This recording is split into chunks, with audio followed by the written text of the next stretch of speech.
Welcome to the Lowdown on GhanaWeb TV. This is your most informative socio-political program you can find online. We bring you facts and updates on issues that matter to you. My name is Ismail Akwe, and in this edition, we are bringing you a mini-series on religious tolerance in Ghana. And we're going to start with common misconceptions about religions in the country, and we would focus on Islam. There are so many Muslims in Ghana, and the recent census figures says Muslims are about 17% in the country, while Christians are about 71%.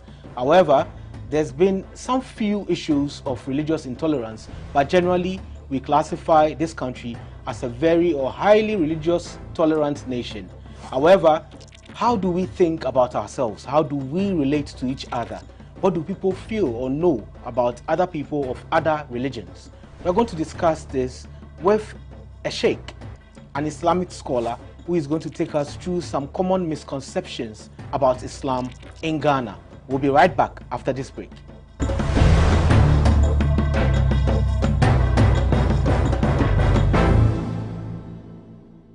Welcome back from the break. This is the Lowdown on GhanaWeb TV. My name is Ismail Akwe, and our guest is Sheikh Kishk Bashir Yandu, aka Ku Imam. He is also the founder of Al-Islah Center and an Imam. Welcome to the Lowdown. Thank you. How are you? I'm very fine. Good. Well, looking at you and also your status, everyone would agree that you are a true Muslim, and you were born a Muslim. I must say that. However, people would ask, did you also go through the educational system in Ghana where students go to worship on Wednesday, and on Fridays you find Muslims in there singing? Did you really sing Christian songs? Did you pay money, the offertory and all of that? Did you do the same? Amazing grace, how sweet art thou.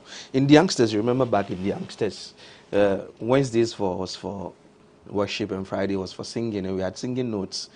I think some few years ago I saw my old singing notes, singing notebook.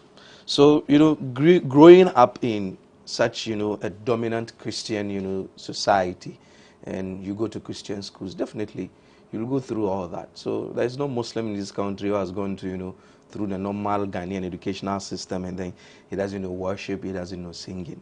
Fast forward from the youngsters, primary JSS. I went to St. Augustine's College, a Catholic school, and I can, there's Angelus, Hail Mary, full of grace, the Lord is with you, blessed are you amongst women. So as a Muslim in this country, definitely you will know Christianity. It's so profound that I believe Muslims know Christianity more than Christians know Islam in this country. Because we go to your schools and we sit with you, and it's quite difficult for you to find, a Christian, coming to the mosque and stuff like that. But because we've gone to school together, and most of the schools are Christian schools, you find out that Muslims, know Christianity a lot. But how was the feeling like? Because you already started preparing to be an Islamic scholar from early in your life, but you were going for the worship services, which are compulsory, and we went to St. Augustine's. We are going for all the, the activities, the Catholic, is it Catholic? Yes. Catholic activities. What was the feeling like? Did you feel you didn't belong? Did you feel it was too much for you as a Muslim, or you just accepted it? No, you see, in the youngsters, we're young children, we're kids, so we're just following authority. You go, and even sometimes you find some of the Christian kids not even interested in worship, not even interested in singing, they complain. So if as a Muslim you realize a Christian is complaining about Christian activities, you get some respite for thinking that you don't belong. But in actual sense, you don't belong there. That's a fact. But because it's school rules, you just follow it. For example, in St. Augustine's College, Mass was compulsory. You have to go to Mass, and there was weekday Mass where I think my house, Glen House, you go to Mass every Monday around 6 a.m. before you go to class. And I've never been to even one of them, even though, roll calls will be made and then you receive, some punishment, but we don't go. The issue is you are within that enclave, and the enclave has rules and regulations. You just follow. And because most of the schools also know that we are Muslims, we are not pressured as much. But sometimes too, when there's a whole roll call in a school and then you're absent, you know what was going to face you. So we go to Mass, We sit, sometimes we sit at the back, sometimes we sit in the front. You sit wherever you want to sit to, we sit, but we don't join in the main religious activities. For me, I believe that when someone is having their religious activities, you need to respect it. And you don't believe in that, and you don't join them.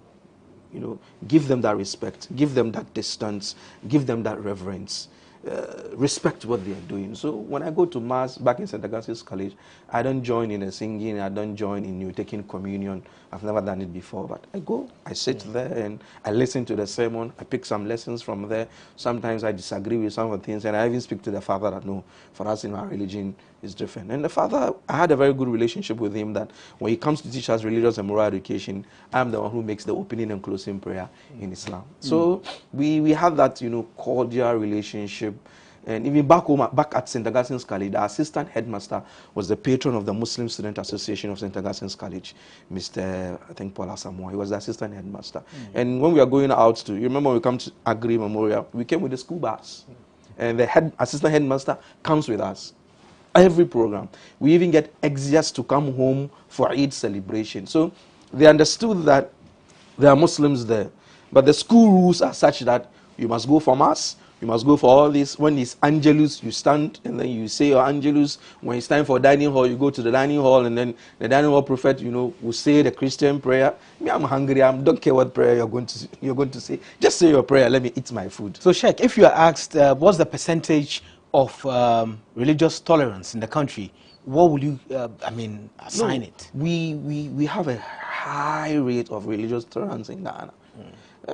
There are one or two skirmishes thereabout. Sometimes you hear some pastors make some statements, or you hear some imams make some statements. It's like that. It's normal that we will not agree 100%. We will not see eyeball to eyeball 100%. But Muslims and Christians in general, especially the masses, are okay. For example, when there's Eid, the Christian will want you to give you meat. He wants to come to your house. You know, you have that, you know, relationship. I quite remember when I was in St. Augustine's College, there's a dorm mate. His nickname is Memelo. When my mother visits and she brings tuozafi, it's a Charlie, we can chop the tuozafi, me too, I don't chop some. So we have that, you know, that good and cordial relationship. It's such that sometimes, you know, we have some, you know, hot-headed, you know, religious leaders who make some, you know, some remarks that, you know, are not. So which percentage will you give? 90% or less? I've not, you know, really measured it, but it could be around that number, that 90%. It could be. Okay. So this show is just to look at some common misconceptions about Islam, and we put together a number of them, thanks to the producer as well. Let's start with the first one. Is Hausa the language of Muslims? Hausa is not the language of Muslims. The reason why people think Hausa is the language of Muslims is that Islam was spread across West Africa by the Hausa people. And they were merchants and then they were traders. So when they come and settle at a place, definitely that's the language. So when the local people accepted Islam, these people are Hausa-speaking people. And the people felt that since they are Muslims and Hausa is their language, then Hausa is the language of Islam. Not even the Arabic language is language of Islam. Not even the Arabic language. So Arabic is not the language of Islam? It's not the language of Islam. The reason why I'm saying this is a lot of people who disagree with me on this. You don't need to understand the Arabic language before you become a Muslim. But the Arabic language is the language with which the Islam has been revealed. So if you want to be a Muslim scholar, you must understand the Arabic language. But you don't necessarily have to understand the Arabic language for you to be a Muslim. I hope you get the distinction. Because when my people hear me say Arabic language is not the language of Islam, I'll be bashed, and I know that. But so you have to learn Arabic to be able to read the Quran to pray. Yes. But you don't necessarily have to understand the language to be a Muslim. Otherwise, 90% of Muslims on the surface of the earth are not Arabs. They don't speak Arabic. So does that disqualify them as Muslims? That is why I explained what I mean by Arabic language is not the language. Let me even qualify it more. The Arabic language is not the language of the Muslim, but the Arabic language is the language of Islam. Okay. Because the difference between Islam and then the Muslim. The Muslim is the one who's supposed to follow these rules of Islam. And the Muslim might fall short.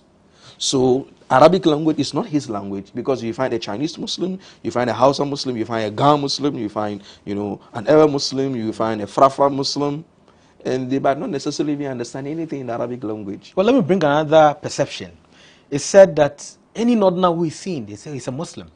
And a Northerner, like even former President John Mahama, he's been called a Muslim or tagged a Muslim so many times, even though he doesn't respond to it. But he's a Christian, he was born a Catholic. Is that also a misconception? It's also a misconception. The Speaker of Parliament is a Northerner, but he's not a Muslim. We have all that. Some time ago, I think, the chairman of the New Patriotic Party, Paul Afoko, he's a Northerner, but he's not a Muslim. So you have that. It's there. Being a Northerner in Ghana doesn't necessarily mean that you're a Muslim, even though the North is predominantly Muslim. It's the same way as being a Southerner doesn't necessarily mean you're a Christian, but the South is predominantly Christian. So can someone be born a Muslim, or the person has to, ascribe to the Islamic religion before they become a Muslim? No, in Islam, we have a belief that every person born is born a Muslim. Every person born is born a Muslim. And you see, the idea is that when people don't understand when we say Islam, what is Islam? Islam is a set of rules and regulations between you and the Creator, between you and yourself, and between you and your fellow human being. And Islam is a lifelong religion from Adam to Muhammad. Muhammad is just the seal of the prophethood. So in Islam, you find, as we have Abraham, we have Moses, we have Noah, we have Joseph, we have Benjamin, we have all those prophets that are found in the Bible. And Islam is just a final continuation of all these other prophets' message. So for us Muslims, the idea is that everybody is born a Muslim. And Muslim is someone who submits his will, his desires to what the Almighty wants. So basically, everybody is born a Muslim. But then the environment and then the society that one might be born in might influence that.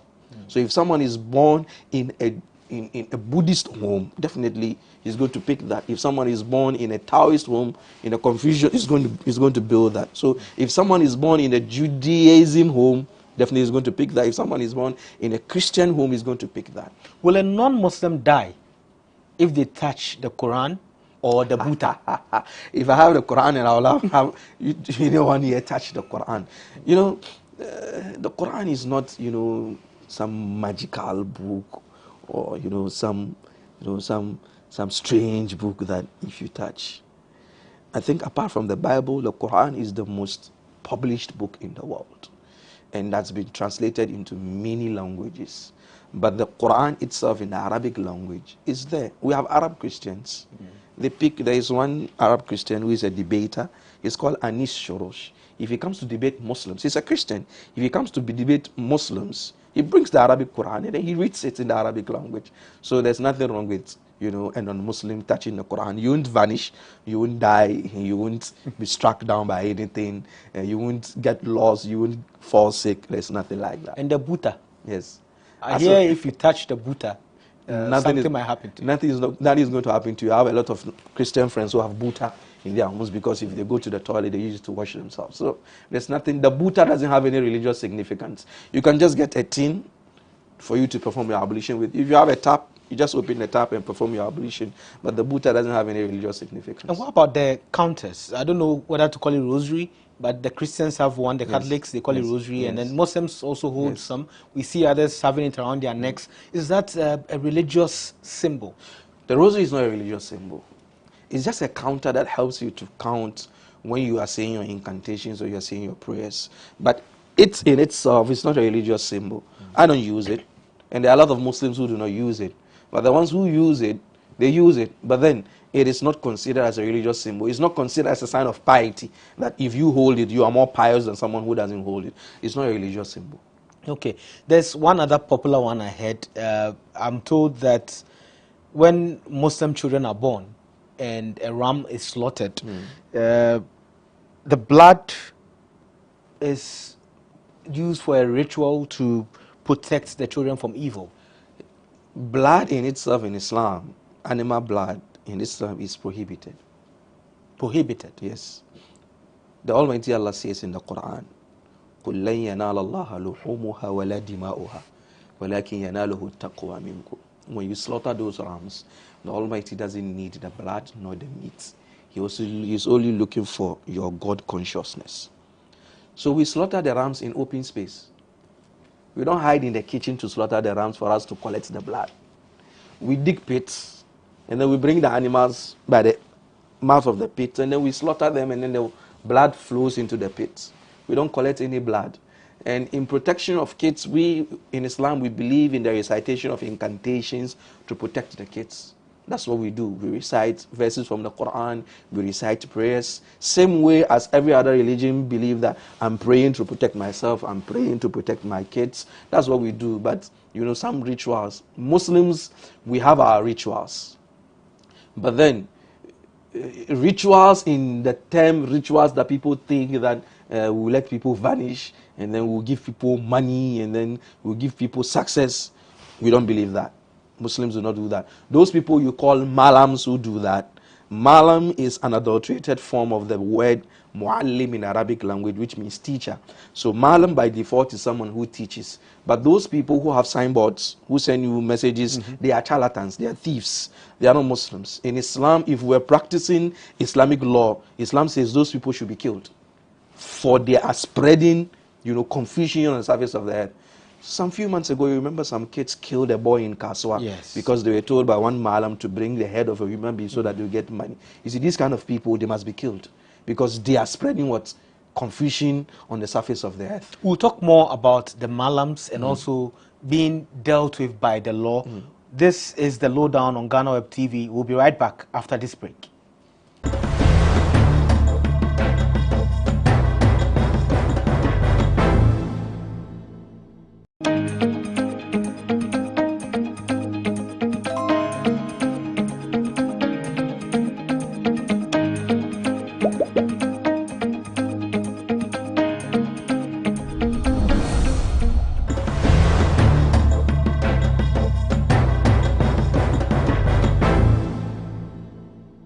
Welcome back to the lowdown on GhanaWeb TV. My name is Ismail Akwe. We are discussing common misconceptions about Islam, and our guest is Sheikh Bashir Kishk Yando, and he is the founder of the Al-Islah Center.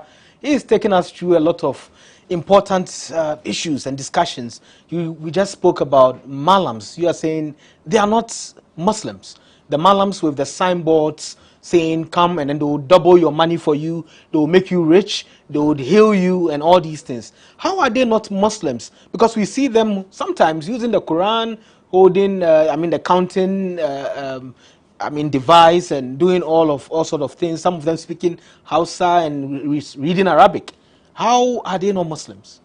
You see, in Islam, nobody has the power and the might to avert danger or to give you anything except the Almighty Allah. So if any human being says, come, I'll give you money, come, I'll give you success, that person is challenging the authority of the Almighty. That is one. Number two, they are going to be dealing with evil spirits. In Islam, we have the jinns too. Within the jinns, there are good ones and then there are evil ones. Normally, they use the evil ones to perpetrate all these, evil things that they do.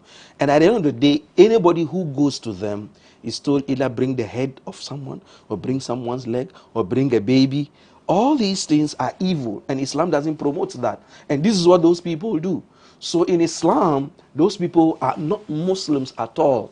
And for the fact that they put on a cap and hold a rosary and hold the Bible, or hold the Quran, they are not Muslims. Holding the Quran doesn't make you a Muslim. Same way as holding the Bible doesn't make you a Christian. So in Islam, those people must be dealt with within the Islamic law. And I call upon the national security or so to deal with those people, because the rate at which people are getting lost, the rate at which, crime is going high, the rate at which, babies are getting missing from our hospitals is alarming. And I can put my head on a guillotine that it's those people. They are the ones who are pushing all those people to go into those activities. And if we don't, stem the tide, seriously, we will not be safe in our country. Because if someone is being told that if I bring Ismail's head, I'll get $10 million, will you be safe? You wouldn't be safe. Now, what about those who patronize them? No, you see, we have gullible people, definitely. And people are desperate. I've seen someone ride, a Range Rover Evoque, and I also want to ride it, and I don't know what businesses the person has done, how, the person has toiled to get that money to buy that Range Rover, and I also want to get that Range Rover. I also want to go into money rituals. And those boys we made mention of earlier on in Kasua, 16-year-old boy, you want to use Range Rover for what? So he'll be pushed to go and kill his fellow brother to take the head to get those money. So those people, they are not Muslims. But are Muslims ascribed, or do they pick leaders or sheikhs like yourself? Maybe you have people following you and you tell them to do what to do. Is that something that Muslims are supposed to do from birth? You have people they follow. Yes, a Muslim should always ask the learned person. You see, Islamic religion is a religion of knowledge. Everything that we do is documented. We don't get up and then think and say we are thinking. In Islam, within the Islamic rituals and forms of worship, you don't think outside the box. You think inside the box, which is Islamic, forms of worship do not accept innovations. Whatever you're going to innovate should be in terms of worldly affairs, innovate electricity, stuff like that. But then the forms of worship, you don't innovate. Everything is documented. So as a Muslim, you ask the big men, the sheikhs who have studied, who have read, who know the religion. Okay, what's the ruling on this? What's the ruling on this? How am I supposed to do this? How am I supposed to do that? That is allowed. That is allowed for a Muslim. But how does one become a sheikh? Because we have these people you call charlatans, the malams on the roadside. Portraying themselves as sheikhs. No. Some use even the title sheikh. No. How does one become a sheikh? And how do you know which sheikh is right? The sheikh is the Arabic language, is the Arabic word for old man. Old man. Sheikh, yes. Okay. Arabic language for old man. But then it has been used metaphorically for someone who has studied. So for example, we go through a schooling system. The Makaranta that people hear of, Saturday and Sunday Makaranta. Previously, before Muslims started joining secular schools, we attend the Makarantas from Saturday, Sunday, Monday, Tuesday, Wednesdays. We only break on Thursdays and Fridays. But then because we wanted our kids to also join, the Western education system, we had to cut off 3 days out of it. And then the kids go to school Mondays to Friday, and Saturday and Sunday they go to Makaranta. In advanced Muslim countries, it's not like that. They go through the education. So for example, you go through Saturday and Sunday. After going through that, after completing St. Augustine's College, there's an institute in Nima, Islamic Research Institute for Islamic Studies. I went there, I spent 5 years. 5 years? Yes. After St. Augustine's College? St. Augustine's College, okay. I spent 5 years. And I went through JHS there and SS. We have that. That's Arabic JHS Arabic JHS and SHS. We have them. They are split across the country. And they don't teach English. It's Arabic language that they teach. We have them in Kumasi. We have them in Accra. We have them in Kaswa. We have them in Tamale. They are there. From there, you go to university.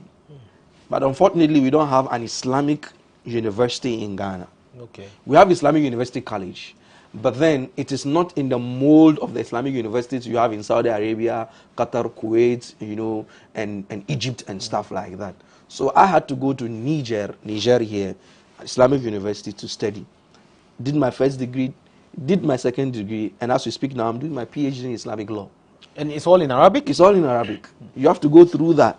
So when you go through that, you now become a scholar in the Islamic field. Same way someone goes through medical school, same way someone goes through, university and then undergrad, postgrad, and then doctoral, you call him Dr. So-and-so, Dr. So-and-so. We have a plethora of them. DDs in Islamic studies in Ghana, we have them. So those are the sheikhs, those who have gone to study. Yes, more than 20 years of education. Yes, people go and study. So someone cannot sit in some corner and then do some charms and then he calls himself sheikh, when other people have gone to study the rudiments of the religion, to study what the religion says, and they come and teach. I bet we should start demanding for certificates. At least they could paste certificates in their offices, and then we'll say, okay, yes, you are really even those person. People who are learned do not, do those, what do you call them?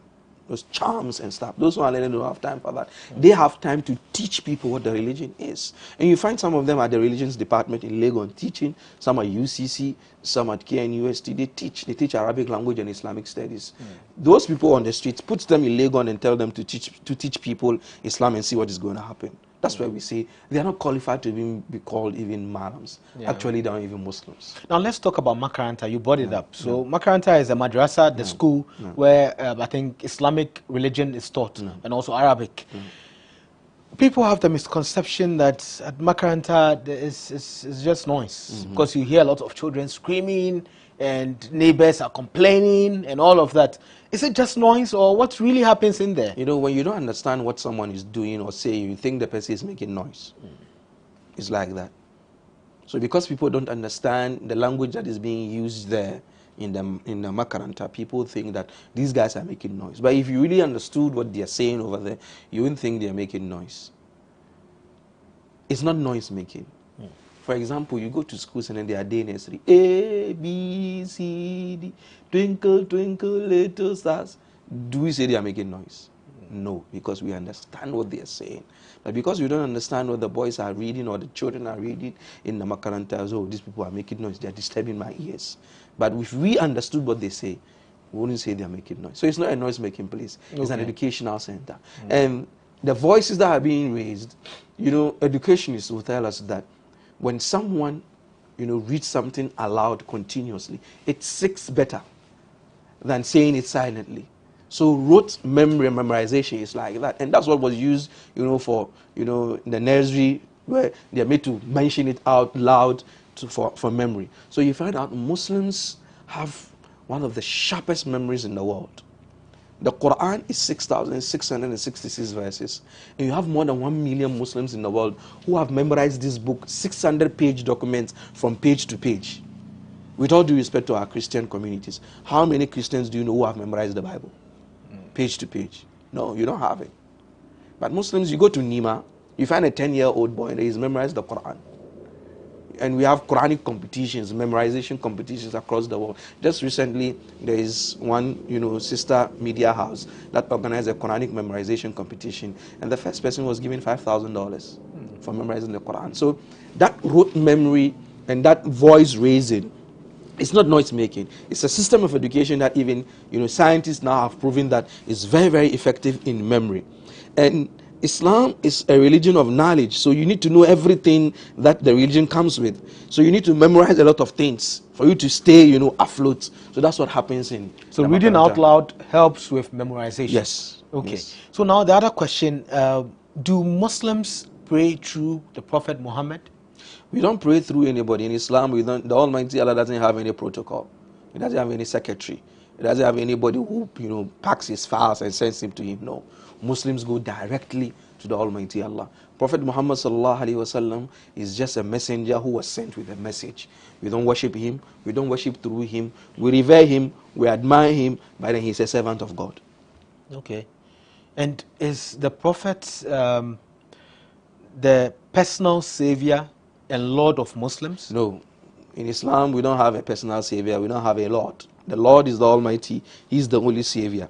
The Prophet Muhammad sallallahu alaihi wasallam, as we said earlier on, is just the final messenger that the Almighty sends to mankind.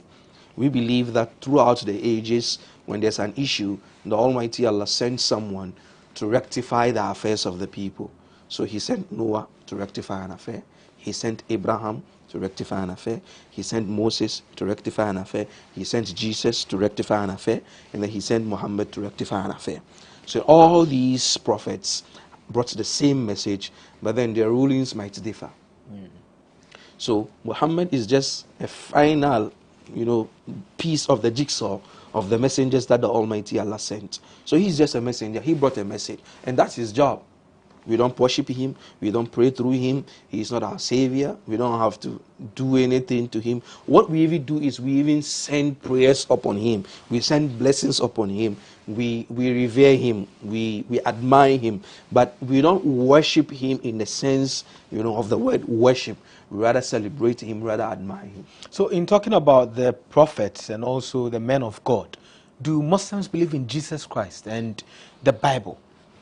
Islam is the only non-Christian faith that makes it an article of faith to believe in Jesus Christ. The difference between the Muslim and the Christian is that the Christian has taken Jesus to be a divine being, but for us Muslims, he's not a divine being. He had an immaculate birth. We Muslims believe that Jesus Christ's birth was a miracle. A lot of modern day Christians do not believe that. Go to America. A lot of modern day Christians do not believe Jesus Christ was born of a virgin birth. But we Muslims believe. There's a whole chapter in the Quran. Quran chapter 19 is named after the mother of Jesus, Mary. Muhammad doesn't have his mother's name in the Quran. He doesn't have his wife's name in the Quran. He doesn't have his daughter's name in the Quran. But then the mother of Jesus' name is mentioned in the Quran. And she's the only female mentioned by name in the Quran. The third chapter of the Quran is called Surah Al Imran, the chapter of the family of Imran. And Imran, according to Muslim literature, is the father of Mary. So Muslims believe in Jesus Christ, but then we don't believe in his divinity. We don't believe that he died on the cross. We don't believe in the resurrection. We believe that at that time, anyway, we are in the Easter period, at that time, in the Garden of Gethsemane, when he prayed that, "Oh Lord, it is through your will, not my will. If it is possible, take this cup away from me." We Muslims believe that the Almighty Allah answered that prayer, and that cup was taken away from him. That is, he was saved.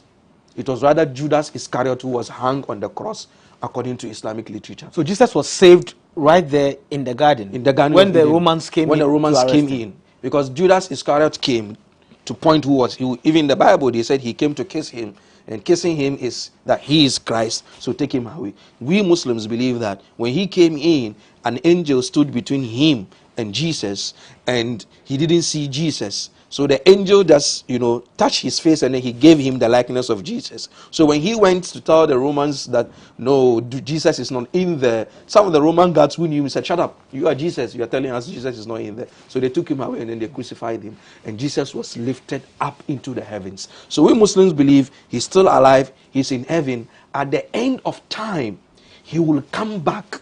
And then he will come at a time whereby there is chaos and destruction and disaster on the surface of the earth. And then he will come with mercy and justice. And then he will reign as a king on the surface of the earth. So you believe in the second coming? We believe in the second coming of Christ in Islam. We believe in that. Okay. We believe he's the Messiah.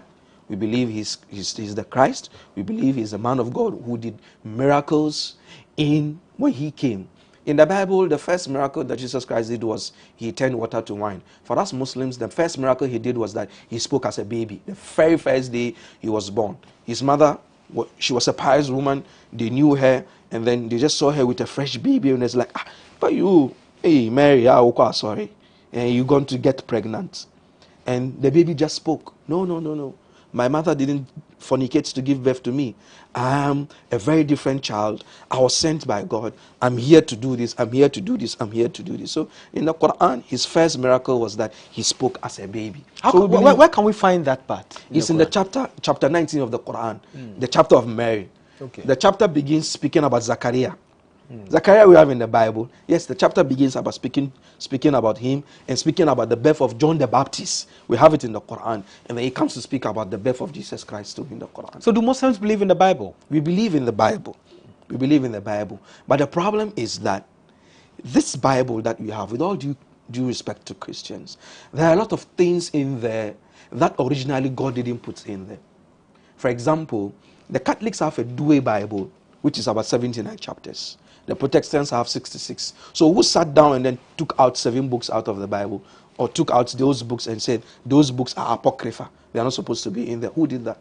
Why will God reveal something and someone will sit somewhere and say, oh, these books do not qualify to be? So that's where we have but we believe that God revealed a book to Jesus, which is called the Gospel. Injil, that's what we mentioned. We call it Injil. Yes, God revealed a book called Torah to Moses, which is called Pentateuch, the first 5 chapters of the Old Testament. We believe God revealed Zabur, the Psalms, to David. We believe that even Abraham had a book that is called Soul of Ibrahim, the papers of Ibrahim. So we believe in all these things. This is quite interesting. And before we go on this break, let me ask this last question. I heard this at a station, a lorry station. Someone was preaching and the person said, well, Muslims don't eat pork because when the Prophet Muhammad died, pork ate his body. How true is that? Why don't Muslims eat pork? We don't eat pork same way as the Bible says in Exodus and Leviticus that don't eat pork. Don't eat that animal. Don't eat the swine. It's a filthy animal. That's why we eat it. We don't eat it. It's the same way. So I find it quite astonishing that Christians eat pork. I have a lot of Christian friends who they say it's very, very nice. You people are missing something. I said, but it's there in Leviticus. It's there in Exodus that don't eat pork. What I do, they tell me, oh, that is the Old Testament. Jesus Christ came New Testaments to change everything. And I tell him, no. Jesus Christ said, don't think I have come to destroy the law. I've come to fulfill the law. He didn't come and change anything. He just came to fulfill the law. So we Muslims, we don't eat pork because it's stated in the Quran that don't eat that animal. As I said earlier on, you see all these prophets, they came with the same message. So same way that the Almighty Allah told the children of Israel through Moses in Exodus or even in Leviticus that don't eat pork, is the same way in the Quran that the Almighty Allah is also repeating the same message maybe 4,000 years later after Moses or 3,000 years later after Moses, that Muhammad, tell your people same way I told Moses and his people, don't eat pork. So the swine has no business around the body of Prophet Muhammad? At all.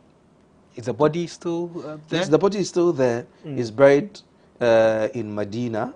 Which Medina? Is it the one after Legon or which? Not the Medina? one after Legon. There's a Medina in Saudi Arabia. Okay. And that is where he lived, and that is where he died, and that is where he was buried.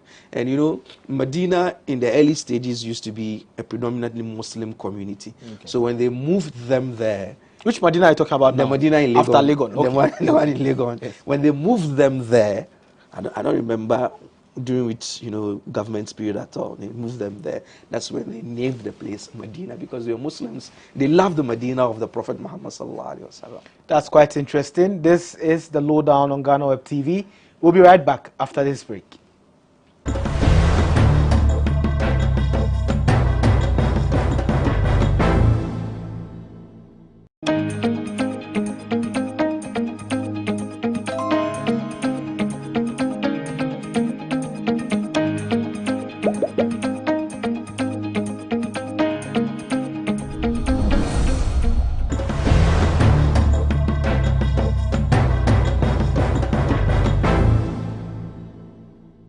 Welcome back from the break. This is the Lowdown on GhanaWeb TV. My name is Ismail Akwe. We are discussing common misconceptions about Islam. Our guest is Sheikh Kishk Bashir Yandu. He is the founder of Al-Islah Center. So we're talking about the prophets and we talked about pork. Now let's just talk about Hajj, Mecca. Many Muslims, millions of Muslims go to Mecca every year. And there's this perception that those who go to Mecca and return, they become rich, they become millionaires. You've been to Hajj before? No. You've not? Okay. But I don't know if you know someone who has gone to Hajj, but are they millionaires when they return? The criteria for going to Hajj is that you must be a millionaire before you go. Millionaire, in Ghana's terms or yes, in dollar terms? In Ghana's terms. Okay. You see, Islam, the 5 pillars of Islam, the first one is professing the statement that there's no God worthy of worship except the Almighty God. That one, you do it in public, everybody sees you. The second one is the 5 daily prayers. That one is compulsory, everybody will do it. But the third one is giving of zakat, giving of alms. And now, within, your net worth in a year must be equivalent to or more than 85 grams of gold. And 85 grams of gold now is about 35,000 Ghana cedi. So after the fiscal year, your business fiscal year, you take out whatever, you know, loans that you've taken. The profit that is left, if it is 35,000 Ghana cedi or more, you're supposed to give out 2.5% of it once a year. 2.5% of it. The Christians have tithing, that is 10% every month. But ours is 2.5% a year. And even that 2.5% is not for everybody. It's not compulsory for everybody. If your net income is 35,000 Ghana cedi and above, it becomes compulsory upon you. In totality in the year? In totality in a year. Okay. The next one is the fasting. The fasting is the month that we are in now. It is compulsory for everybody, but there are exceptions to the rule. Kids who have not reached the age of puberty are not supposed to fast. Pregnant women are not supposed to fast. Lactating women are not supposed to fast. Old people are not supposed to fast, and then people with chronic illnesses are not supposed to fast. So you see there's an exemption to the rule. And then finally comes the Hajj. It's the last one. It's supposed to be done once in your lifetime. And then the Quran is very, very emphatic and categorical about it. لِمَنِ اسْتَطَاعَ إِلَيْهِ سَبِيلًا, for the person who can afford. So by default, you must afford before you go.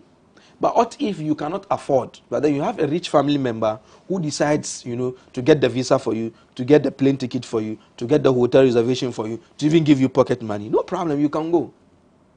For now, I think a year or two ago, it was about $3,500. Dollars? Yes, to go. Within this system, $3,500. It's not easy money. And then you go you eat, because at least the rituals themselves, take about 5 days to perform. But people might spend a month in there, feeding yourself and stuff like that. But then, the perception that when you go, you come back, you become rich is that when we go there, we pray earnestly. We seek for something from the Almighty, because we believe that is the holiest shrine in Islam. So when you go there, whatever you prayer you say is answered. So when you come back, people see, the glow, and they think that you have money. After some few months or years, everything is finished, and then you go back. We know a lot of people, excuse me to say, who have gone to Mecca and then they come back and then they still go to public toilet. It has not changed anything. And those who are being financed by politicians? For me, I don't believe that the politicians must finance anybody to go to Mecca, especially for us Muslims. The reason why I'm saying this is that, not that if the person goes to Mecca, his Hajj is not accepted. No. I believe that Muslims in Ghana have a lot of pertinent issues that must be solved. For example, if the politicians are sending 500 people to Mecca, and each person, you are spending about $3,000 on them. $3,000 times 5 is about $15 million. With that $15 million, can't we build a senior high school in Nima for the Nima kids to go to school? That $15 million, can't we build a factory in Abu Kumasi for the young Muslims to go? At the end of the day, we are serving just 500 people with some huge amount of money. They go and then they come back and they are still wallowing in poverty. And they're still running around the politicians for the freebies. But if the politician is smart enough and then really puts the community at heart, okay, I'm not sending 500 people to Mecca. The government says, I'm not sending anybody to Mecca. That amount of money, 50 million cedis. That's $150,000. $150,000, even $150,000. We can have serious projects with it. But then, because the politician wants to just be popular, and then I've sent people to Mecca, they go and come back, and they still wallow in poverty. So the idea is, you must be, prepared financially before you go there. But then when we go there, we pray, and then when we come back, yes, we see the effect. But then the problem is, if you go and then you pray, and Almighty gives you enough money, and then you don't have the technical know-how on how to invest that money, within a year or two, you return back to your bankruptcy. So it means you need to have money before you can go. Definitely. And not necessarily you going and when you return, you become rich. No. That's not the idea. That's quite interesting. That's not the idea. That's not it. Let's come to Ramadan. I hear a lot of people saying, well, Muslims fast from 6 to 6. Is that accurate? The idea is not 6 to 6. It's dawn to dusk. So it's from sunrise to sunset. And depending on the geographical area you're in, dawn to sunset is different. For example, if it's in winter, I was in the US in winter, and then sunset was 4:30. 4:30? Yes. PM? PM, 4:30. And before that, in the summer, it was 9 p.m. So it's dawn to dusk. That's the idea. You eat at dawn, and then when the moment we say that dawn prayer, you and food and water and sexual intimacy with your wife or your husband. Let me be very clear here. With your wife or your husband. Islam doesn't recognize sexual intimacy between couples who are not married. You call them partners. When you say couples in Islam, it means people who are married. And then it's also between a male and a female. So that's what Islam says. So no eating, no drinking, no sexual intimacy with your spouse. And then there's also some other things, be careful about what you say to people. This tongue is very, very soft, but then it's a very, very sharp knife. It can cut. So you be very careful about that. From dawn to dusk. So the moment it is that, evening prayer, The one you see that the moment darkness starts setting in, you hear us cry, Allahu Akbar. So that's the time for you to break your fast. The moment you break your fast, all those prohibitions are turned back. You can eat now, drink now, have sexual intimacy with your spouse, till dawn again for a period of 30 days. No water, however, during the fast. No water. Because a lot of people say, oh, Muslims are fasting, I'm going to fast with them. And these people may be Christians of other faith, and then they say they want to fast with them. Then they start at 6, end at 6, but drink water in between. So it means if you really want to do it like the Muslims are doing it, you don't have to drink water. Ours is dry. You don't have to do anything. It's dry. But you have to eat before you start the fast. Yes, you have to eat. Is it compulsory? And isn't it's that... It's not compulsory. Okay, it's not. It's not compulsory. It's not compulsory. But then there's a lot of, health benefit in the eating before. And there's also a lot of spiritual benefit in the eating before, We call it the pre-dawn meal, as-sahur. That's what it's called in Arabic. Trying to make it easier to fast within the day. Yes, because the idea of fasting is that the Almighty doesn't want us to suffer. That's not the idea. That when the Muslims are fasting, it's just a self-inflicted, hardship. No. Yuridullahu bikumul yusr. The Almighty Allah wants easiness for you. Wala yuridu bikumul usr. He doesn't want you to be in perpetual, adversity. He doesn't want that. So you take the pre-dawn meal. Eat as much as you can, no problem. But then the moment the dawn prayer sets in, that's it. You don't eat. So, and you can't remember as young as 7, we were fasting throughout, and there's nothing has happened to us. And Muslims are allowed to work during their fast? Yes, you're allowed to. You can't take a break off?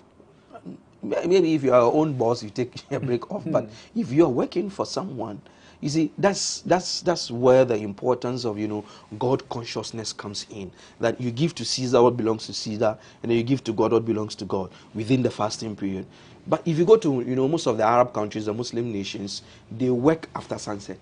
So during the day, so they turn it upside the other way around. So during the day, you sleep, you rest. When you break your fast, you come to the office and come and work. Okay. That's how they do it, especially in Saudi Arabia. Now let's go to the mosque. There's this misconception, you are going to tell us if it's a misconception or not, that a lot of men find women in the mosque because they see the woman's figure and everything while praying in the mosque. How is the mosque really sectioned like? How is it like? Do men mingle with women in there? In the mosque, the men are in front and the women are behind. So men don't see the women? Even the entry places are different. But the women see the men? The women can see the men because the men are in front of them. Some mosques have barriers between, the spaces of men and women. But then, originally, it was not supposed to have a barrier. During the time of Prophet Muhammad sallallahu alaihi wasallam, his mosque, there was no barrier between male and females. But then, the males are in front and the females are behind. Doesn't that put women behind in terms of status? No. You see, let's understand one thing, that it has not got nothing to do with status. Okay? It's just an arrangement. When we segregate our washrooms and say this is for the males and this is for the female, doesn't mean that we've status. No. It's just the way the organization has been put. That's all. That men are in front and women are behind. And that's it.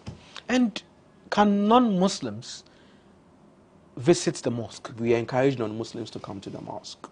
During the time of Prophet Muhammad sallallahu alaihi wasallam, there is a city called Najran, and they were Christians. And they visited him for a debate, a dialogue, and they stayed in his mosque for 3 days.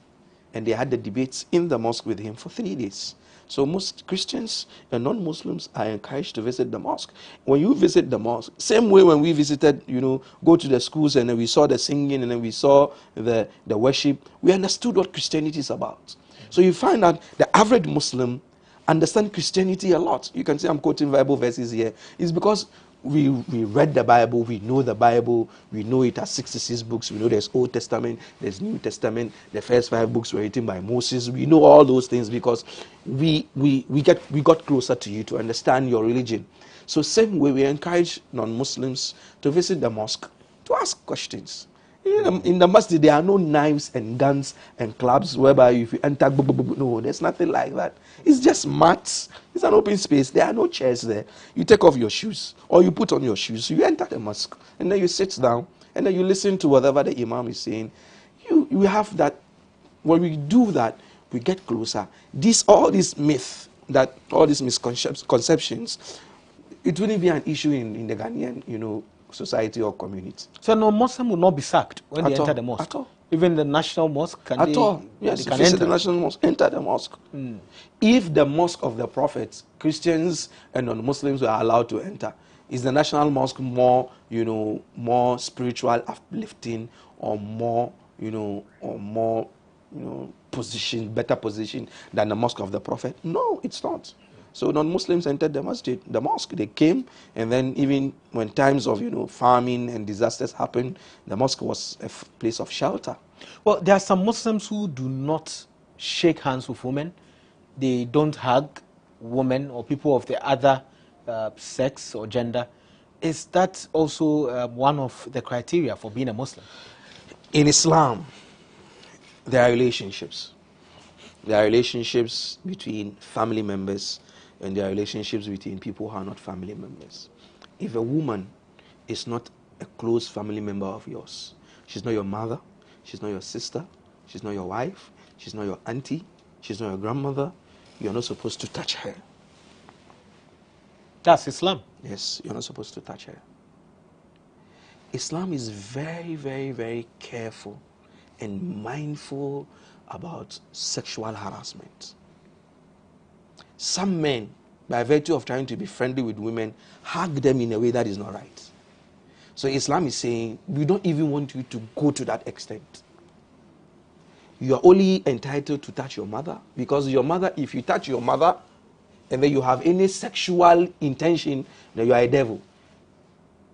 If you touch your own sister and then you have any sexual intention, you are a devil. But other women, there's a tendency that you, by default, harass her that way. And women will tell you that there is nothing more traumatic than being sexually abused, being used by a man like just a tissue and then thrown away. So Islam is saying, no handshaking between people of the opposite sex, no hugging. We can relate. We can work in the same office. I can sit with you in the same office and discuss ideas. That is why Islam instituted, this dress code. That the Muslim woman must be covered. So that when I sit with a Muslim woman, I'm only having an intercourse with her brain, not her body. Because if I'm sitting with a woman and then she has a cleavage, and I'm a man, my reproductive system and my nervous system is working. And when I see those things, definitely I'll be confused. You can see two well-dressed gentlemen standing by the roadside discussing a serious business issue, and a lady comes passing by, and then she shakes her body, and then they forget what they are doing. That's how men we are, whether we like it or not.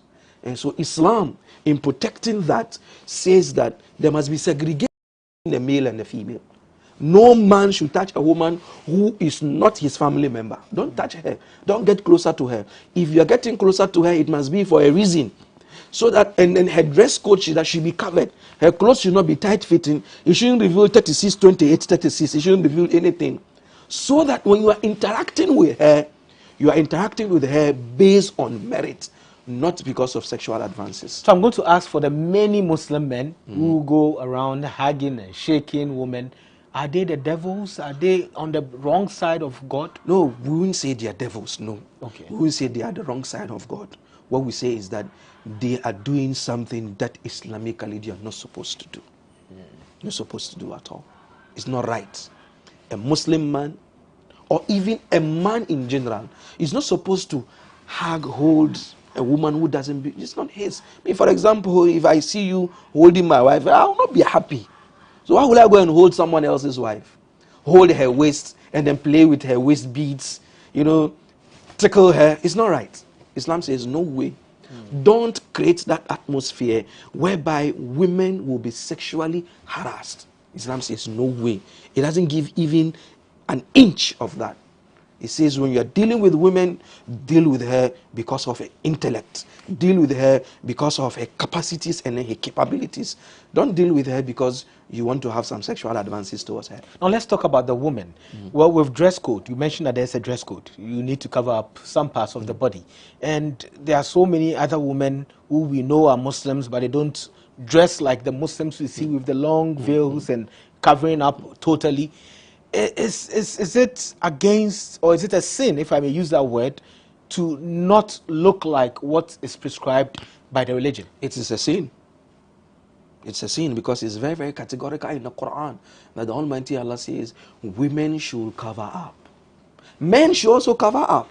Sometimes we don't equalize it. Men should cover up. Sometimes you see someone enters the masjid and then when he prostrates, excuse me, you can see he's behind. It is wrong. It's a sin in Islam. In Islam, men do not wear tight-fitting clothes that you come to the office and then his abs and then his biceps and then his thighs are showing and then he's confusing the women in the office. Islam also says no to that. So the dress code is not only for women, it's for men. And then the reason being that Islam wants to protect the society from illicit sexual activities. Because if you observe now, the cheapest thing now is sex, with all due respect. And excuse my language. If you want to be famous now in this country, strip naked on TikTok and that's it. You become a celebrity in our country. That's what we do now. Islam says no way. We don't give fools the chance to control the narrative in our community. We need to have right-thinking people, people who are modest, people who are courteous, people who are chaste. They are not supposed to be our role models. Look at the role models now that the youth are following. With all due respect, I'm not going to mention any names. But then, what impact do they have in our communities that is morally upright? We don't have. Islam says, no way. So human rights activists say it's suppression of women, because normally nobody talks about the men. It's always about the women. Women. I'm here speaking about the men too. The problem is this. We've commodified the body of the woman. We are advertising for a car and then the woman is in bikini standing next to the car. What does it mean? Boxing, even boxing. Round 1, woman in bikini. Round 2, what's the relationship between the boxing and then the woman in bikini? What's the relationship? We've commercialized the woman's body. That is progression. That is civilization. That is advancement. No. We are saying our women are sacred. Our women should be protected from prying eyes. Not just any Tom, Dick, and Harry can look at my sister. No way. Islam says no way. If you want to have that exclusive access to that woman, let her be your wife. Then you have that exclusive access to her. But then a young lady dresses anyhow on the streets. She bends down and then you see everything. And then we have everything free now. That is why people are not getting married, because everything is free. If I want to have any sexual satisfaction, I just come and sit by the roadside and then cross my leg and then the women are passing and then and I'm fine. I go back. That's what happens. Sometimes you sit with women one-on-one. You can't face them because of what they are wearing. They must do this, cross their legs. They can't sit upright because of what they are wearing. Islam says the woman's body is not for commercial purposes. And that's what is going on now in the world. The woman's body has been commercialized. So those of us who are saying, no way, the body of our women should not be commercialized, they see us as people who are suppressing the women. They see us as people who are terrorists. They see us as people who are not advanced. We are living in the Stone Age. My final word. Before your final word, my producer has a question, which I think is very important to her. I don't know her intentions, but she's asking. She's non-Muslim, and she wants to marry, or the man after her is a Muslim. Now, do Muslims accept or agree to Muslim men marrying non-Muslim women? in Islam, Muslim men can marry Jewish and Christian women. But then, Jewish or Christian men cannot marry Muslim women. Okay. Let me take it again. Yeah. Muslim men, I, for example, I can marry a Christian woman. Okay. I can marry a Jewish woman. It's allowed in Islam. But then the Christian man or the Jewish man, when he comes to me to give me his sister or him my sister or my daughter, Who is a I Muslim? won't give it to him. Okay. The reason being, Islam says that the woman has rights under Islam. And the Muslim man is bound by the religion, to give that woman her rights. But then the Christian man or the Jewish man is not bound by Muslim, law for him to give that Muslim woman her rights. So in safeguarding her from that, and also not accusing him falsely for not giving her her rights, we say we are not giving her to you at all. I hope you understand. So my producer, who is looking forward to getting married to a Muslim man, it means she can still be a Christian. She can still be a Christian. Nobody is supposed, no Christian woman marrying a Muslim man is supposed to convert. No.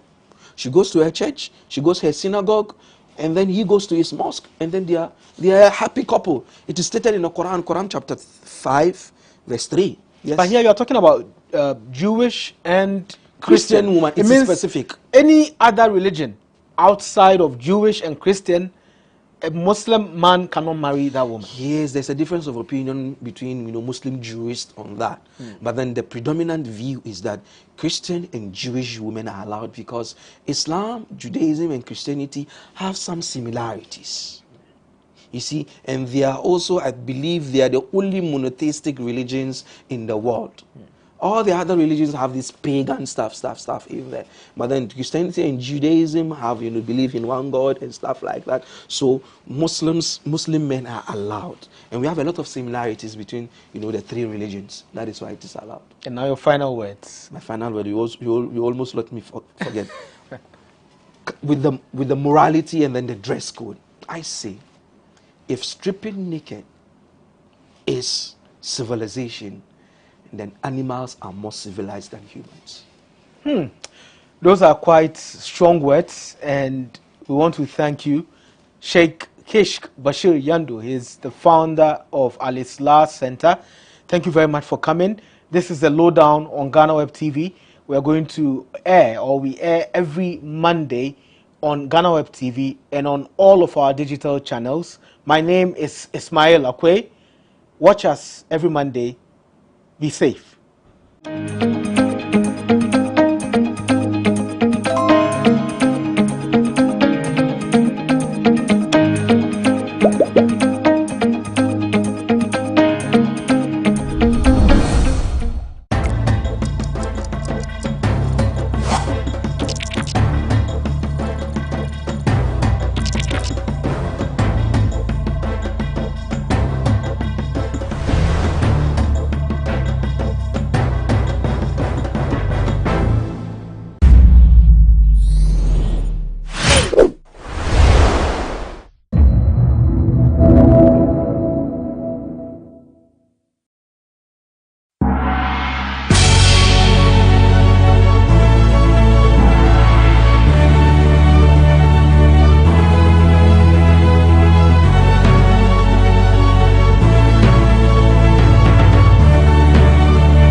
Hello and thanks for joining us on BizTech on GhanaWeb TV. I am Ernestina Sewa Asante. Today we delve deeper into the most talked about tax policy in the country, the electronic transfer levy, otherwise known as the e-levy. My colleague Stella Sogli Jejom is on standby to help us with the breakdown of the e-levy.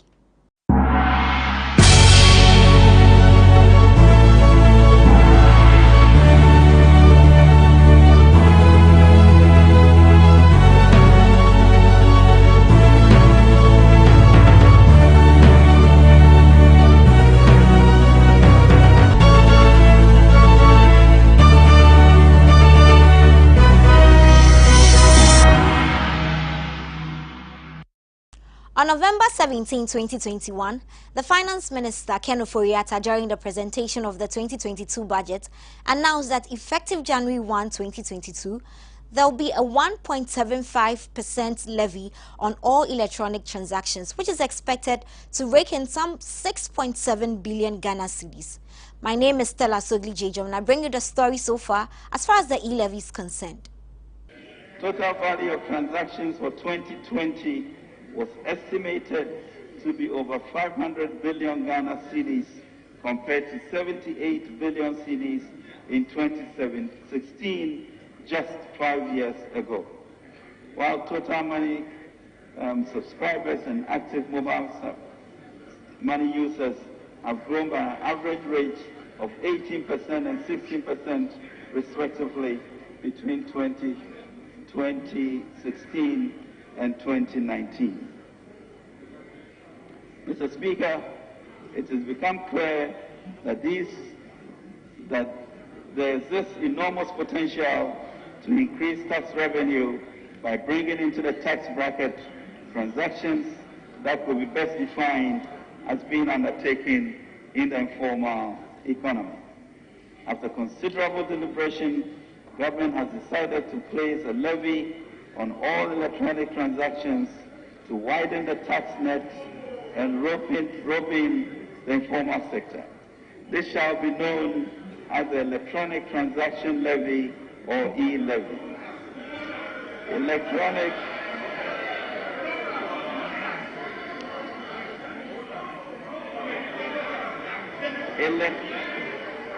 Mr. Speaker, electronic transactions covering mobile money payments. Mr. Speaker, honourable members, order. Electronic mobile money payments, bank transfers, merchant payments, and e-mode remittances will be charged at an applicable rate of 1.75%, which shall be borne by the sender, except e-mode remittances, which will be borne by the recipient. Mr. Speaker, to safeguard efforts be made to enhance financial inclusion and protect the vulnerable, all transactions that add up to 100 Ghana cedis or less per day, which is approximately 3,000 Ghana cedis per month, will be exempt from this levy. A portion of the proceeds from the e-levy will be used to support entrepreneurship, youth employment, cybersecurity, digital and road infrastructure, among others. Mr. Speaker, taxi eyabako yinina betia. This tax is one, and we shall all pay. Mr. Speaker, this new policy also comes into effect once appropriation is passed on 1st January 2022. Government will work with all industry partners to ensure that their systems and payment platforms are configured to implement this policy. After the announcement by the Finance Minister, the minority in Parliament kicked against the levy, explaining that imposition of a tax on mobile money and other electronic transactions will erode the country's gains in attaining digital financial inclusion. Now, the majority in defending the e-levy said it was part of the government's agenda to internally mobilize funds to facilitate the piloting of its flagship Use Tax program, improve the country's road infrastructure, as well as boost investor confidence. It's one of shock and one of disappointment to realize that government is introducing an electronic levy. They are giving a tax relief to the rich and taxing heavily the most impoverished persons in Ghana. The poorest people in this country, the lowest on the economic ladder, are taking advantage of mobile money to be able to get financial inclusion. This budget single-handedly erodes 2 decades, 20 years of gains that we have done in building digital inclusion in our country.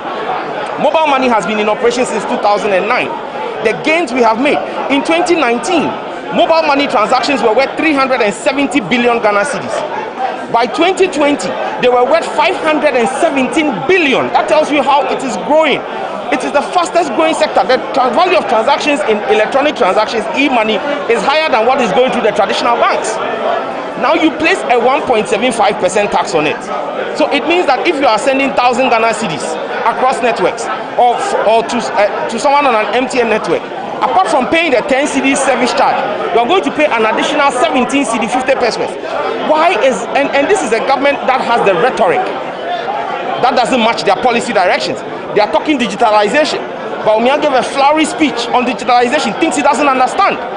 And this shows you he doesn't understand it, because you cannot be talking digitalization and imposing a tax that is inhibitive of digital inclusion. And so you have a situation where right now all that you see is that we have moved forward for 2 decades, and they have introduced this levy that is going to take us back. And look, it affects even the telcos. I can tell you on authority, there has been no consultation with any of the telcos. The telcos are hearing about this tax here in this budget. It is a surprise to them. And they are supposed to work out their billing models by the 1st of January 2022. No such consultation had gone in. Who is going to bear it?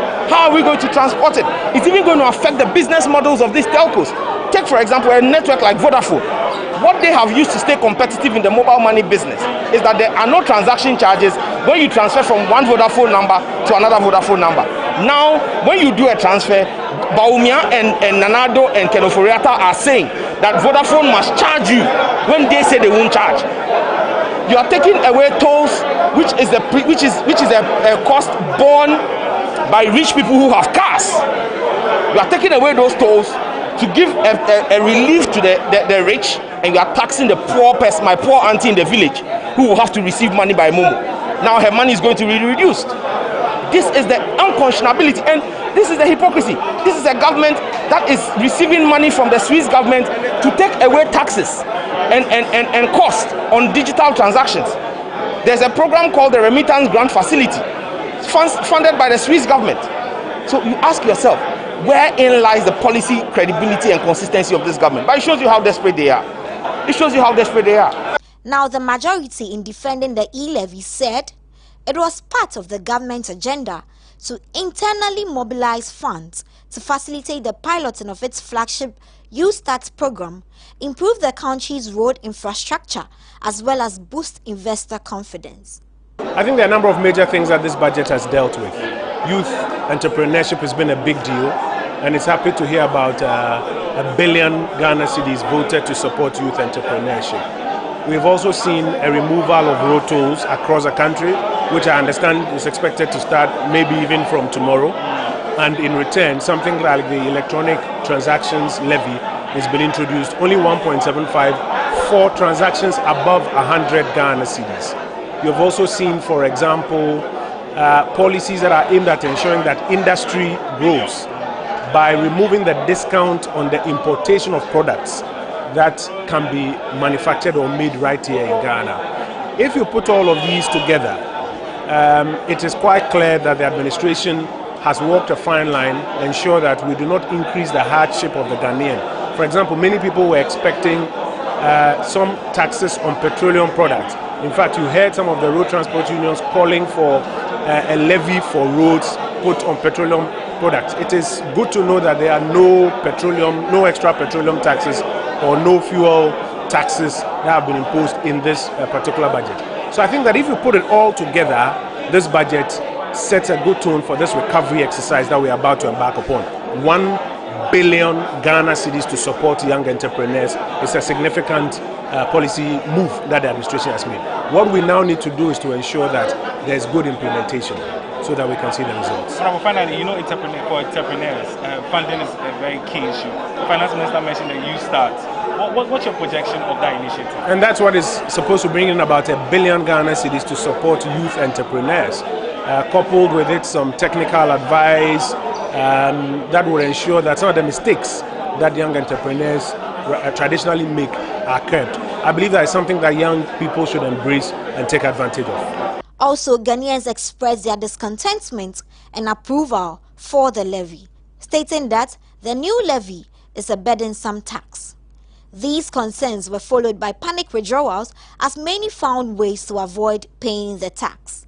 You know, it was just yesterday, sitting behind my set, and I read under the set the e-levy 1, 2, 3 to 6. Then I was asking myself so many questions. E-levy 1, it will affect Momo. It will affect your bank account, bank transaction, other transaction concerning finances. You know something? We have money paying on COVID. We have money paying on sanitation. And so many tax ongoing.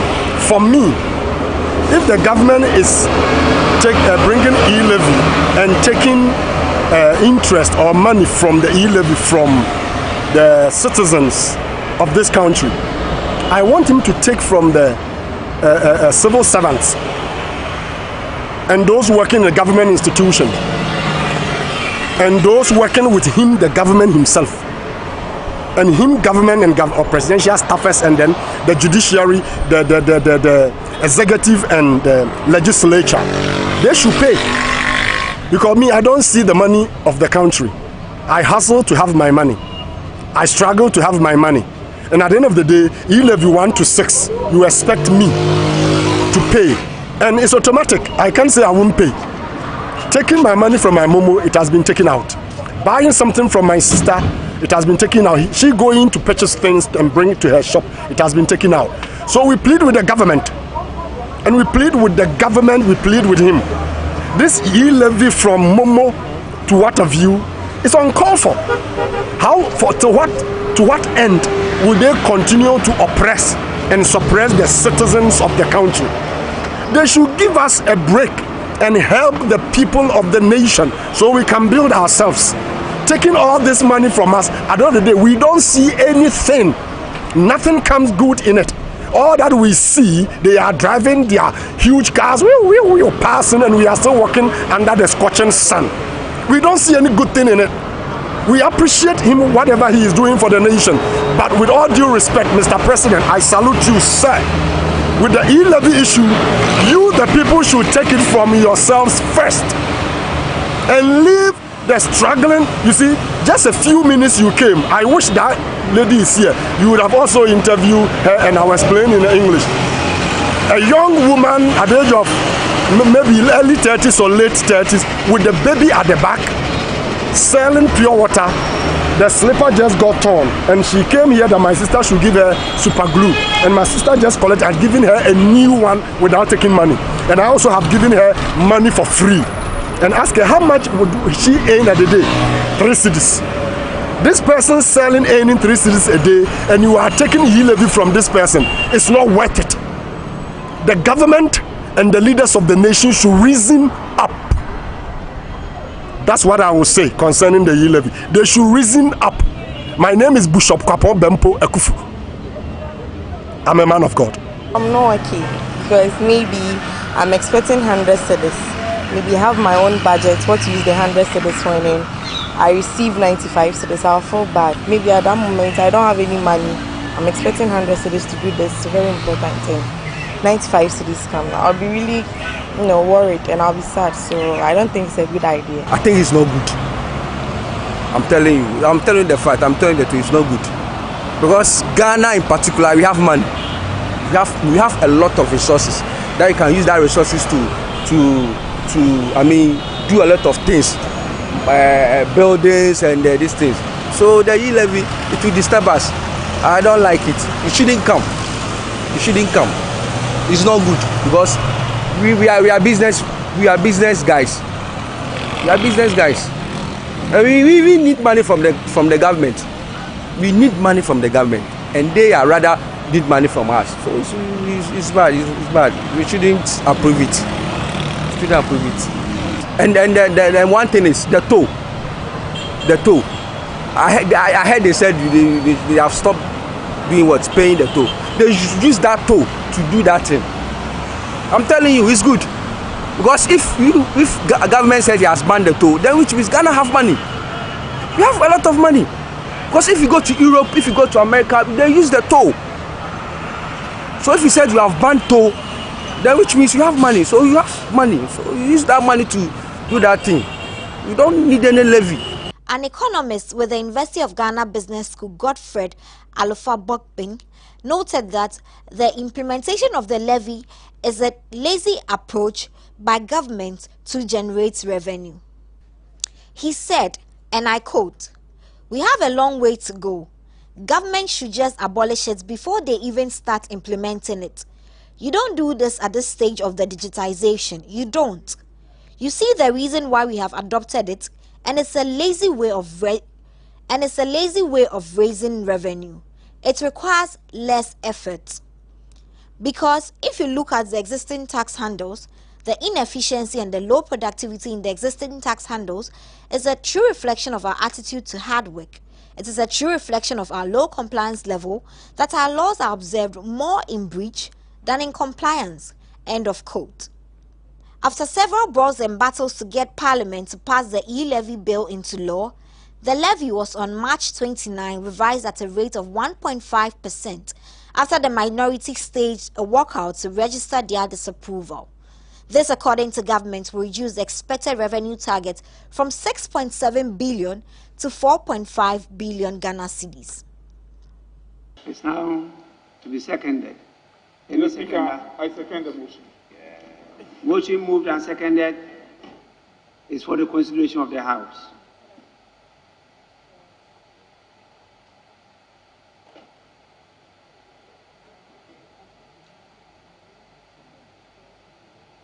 There being no further consideration, I propose to put the question on the whole motion.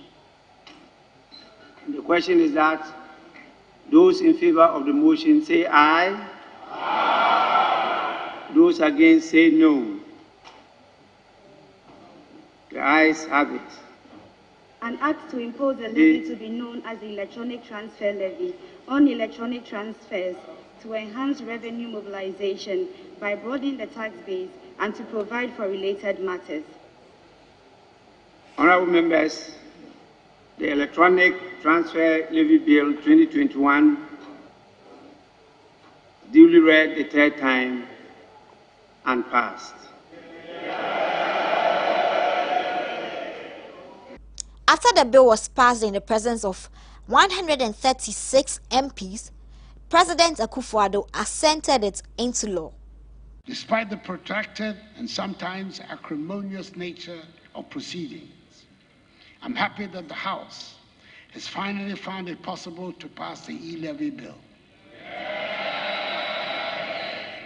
I believe strongly the levy is going to make a significant contribution to revenue mobilization and the management of the national economy.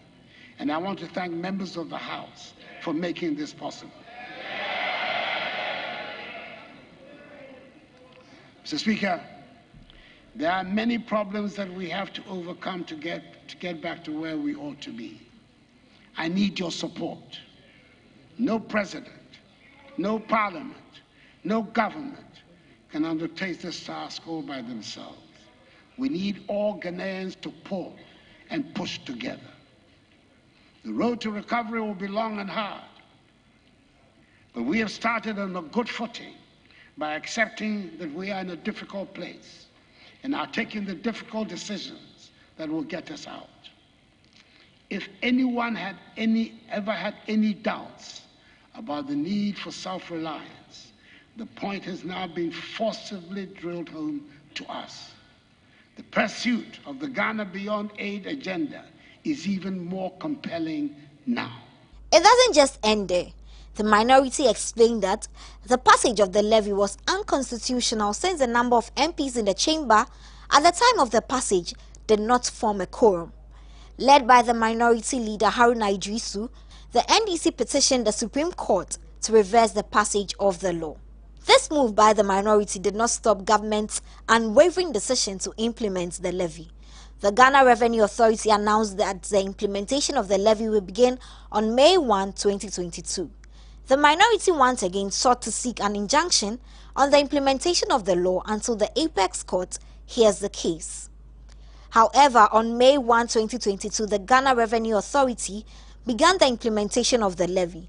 This was characterized by several complaints of wrongful deductions despite the minimum threshold of 100 Ghana cedis set by the government. Meanwhile, on May 4, 2022, the Supreme Court in a 7-0 decision dismissed the application to injunct the implementation of the levy by the minority. In the minority, until the substantive matter is determined conclusively, we remain determined that even on the balance of weighing monetary considerations against the weight of a constitutional breach, the emphasis should be on what harm we are doing to the 1992 Constitution and the three co-equal organs of state. So in the determination of whether some irreparable damage or hardship will be caused, our hardship as we understand it is the disrespect to the Constitution by the action of passage into law of an Act 1075, with numbers below the minimum constitutional threshold of 138 members of parliament. Fully satisfied with the court ruling, content with the outcome. I'm happy that the observations that we made about the application have been affirmed by the court.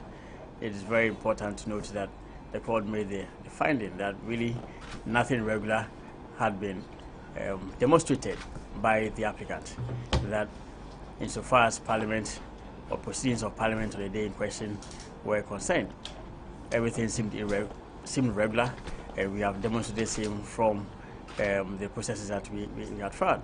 And I think that is very remarkable to indicate that yes, the applicant at all times bore the duty. He did not go to court with a bundle of speculations and conjecture. I mean, as the court stated in its ruling in reference to one of the claims by the applicant. Yes, you go to court on the basis of firm evidence. The record of Parliament on the day in question, 29th March, showed that at least 266 members of Parliament were present when the question was put for the approval of the e-levy bill, and the motion was also agreed to. That's what the record shows. There was no indication that there was a division or a head count, and for that matter, only 136 people, as was alleged by the minority, were present in Parliament. Despite all the complaints by Ghanaians over the usage of the electronic transaction levy after its implementation, the Ghana Revenue Authority has assured that it will address all anomalies and issues regarding all difficulties that have been faced so far.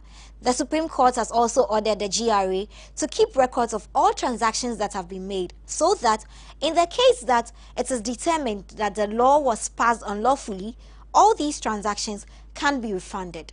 My name is Stella Sogli Jejom for Bistek. Over to you, Ernestina.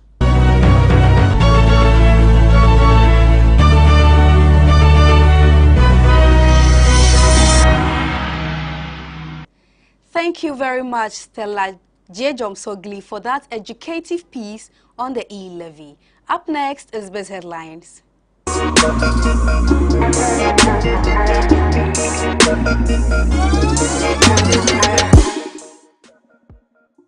Government has disclosed that it is rehabilitating the Tema oil refinery, which has not been fully operational in a number of years. According to President Nana Addo Dankwa Akufo-Addo, the move to rehabilitate the state-owned refinery forms part of efforts to stabilize the prices of petroleum products in the country. Speaking at this year's May Day celebrations in Accra, President Akufo-Addo said intense efforts are being made to rehabilitate the Tema oil refinery. Speaking at this year's May Day celebrations in Accra, President Akufo-Addo said intense efforts are being made to rehabilitate the Tema oil refinery to enable it contribute to stabilizing petroleum prices, which should see the light of day very soon. He further urged private sector firms operating in the country to make investments in the oil sector and support the establishment of new refineries across the country. Dean of Business School at the University of Cape Coast, Professor John Gachi, has noted that plans by the opposition National Democratic Congress to repeal the e-levy sends a strong signal to investors. According to him, the repealing of the e-levy shows that the law was enacted before or without following due principles. Professor Gachi added that this sends a message to both foreign and local investors that there may not be a future revenue stream for the country, as most of the resources have been collateralized. The The Dean of Business School at UCC made reference to the Roads Minister, Kwesi Amwakwate's comment during the brouhaha in Parliament that the e-levy will be used to collateralize to construct more roads in the country. Speaking on News 360 on TV3 on Tuesday, Professor Gachi said it is also very clear that as opposition party, you are able to point out your views and your policy orientation when it comes to specific matters. So I believe the NDC through John Mahama has been able to clearly indicate the policy stand on the e-levy. That sends so many signals. First, the signal is that it tells people that when things are enacted into law without following principle, we can, as a people, find a way through the lawmaking to deal with it. That through the lawmaking process, it can be repealed. Then it also sends the signal to investors interested in the bonds of Ghana, because during the debate about the e-levy, the Roads Minister clearly indicated that they need the e-levy to collateralize to construct more roads. So, if we are going to collateralize the e-levy, then the signal to the investors that, so then it sends a signal to the investors that the future revenue stream is going to be collateralized may not be there. The Ghana Revenue Authority has taken notice of the initial challenges experienced in the implementation of government's new tax handle, the electronic transfer levy. The GRA has promised that all unlawful deductions made on the transactions effected so far will be regularized and reimbursements will be made to affected persons. In a statement cited by GhanaWeb, it said under this phased approach, it has also decided that all on-net and off-net transfers, including transfers to own accounts, shall be subject to the e-levy. This is because of the lack of visibility across all networks due to the phased approach. However, charging entities are to exempt on-net transfers between accounts owned by the same person, where the identity of the person can be determined. President of the Ghana Union of Traders Association, Dr. Joseph Obing, has expressed concerns over millions of Ghanaian youth who are still unemployed despite many job opportunities in the country. According to him, Ghana has vast job opportunities throughout the country. Hence, the issue of job unavailability is one that must rather be critically looked at. In an interaction with journalists to mark this year's May Day celebrations, the Guta president, however, bemoaned the spate of job opportunities being lost in the informal sector to foreign nationals, especially from Togo, Lebanon, and others.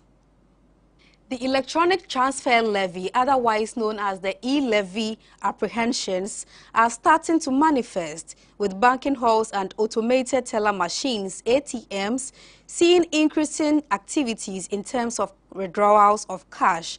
A cursory survey by the BFT of some bank branches and ATMs in some parts of the capital, including East Legon, Airport, Osu, and Medina, show that there has been an increment in terms of walk-ins to make withdrawals, with some ATMs even running out of cash over the weekend and holidays. Several branch managers of banks who have spoken to the BFT note that they have been witnessing increasing numbers of withdrawals since Friday, April 29th.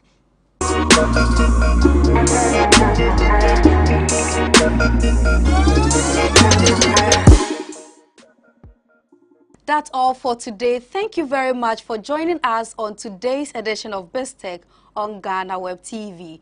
This show airs every Friday on the same platform. But before we go, do log on to www.ghanaweb.com for more stories.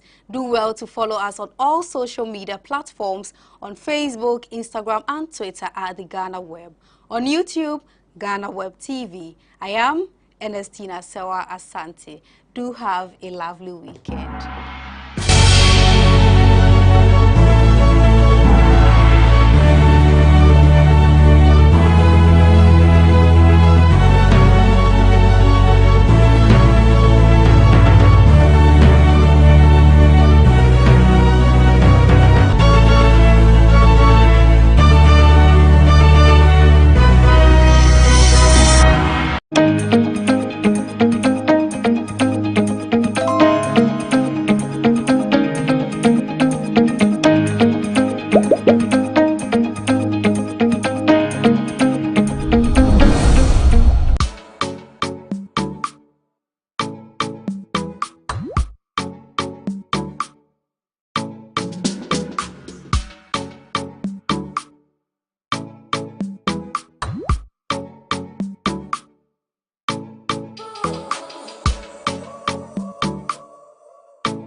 are back again, Chile, and I'm currently in Grand Bassam, and everybody says you have to go to Grand Bassam, you have to see Grand Bassam, because here is known for colonial buildings and history.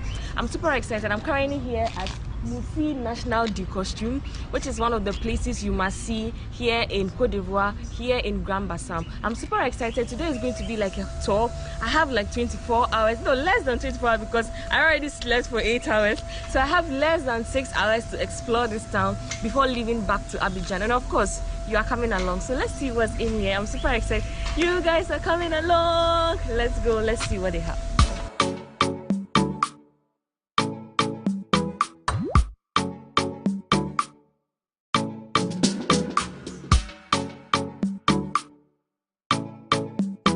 It costs 1,000 per person. Thank you, madam. So there is currently no tour guide that speaks English. So we have to do the tour by ourselves. Afterwards, she's going to do a little explanation for us, because they are currently painting the place, and she says she doesn't like the smell of the paint, so she can't go with us because the smell of the paint will worry her. But then if we don't mind, we can actually have a tour. And since we are here, we don't know when we are going to come here again, so let's see how it looks. If you have any history or you know about this place, kindly let me know in the comment section. Yeah.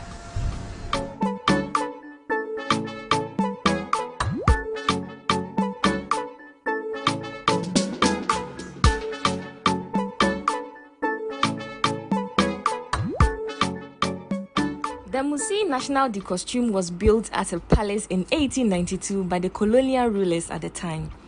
The first president of Côte d'Ivoire converted it to a museum. The model of dresses and costume communities, including the kings and chiefs from other regions of Côte d'Ivoire, are displayed in this video.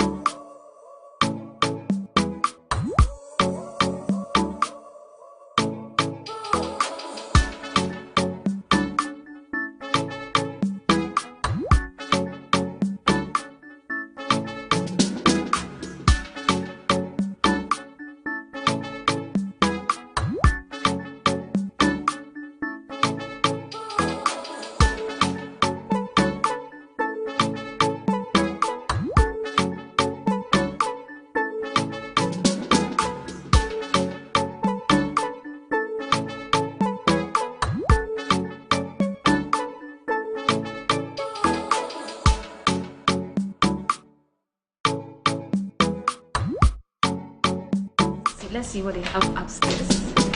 Oh, I see some Ghana kente ahead of me.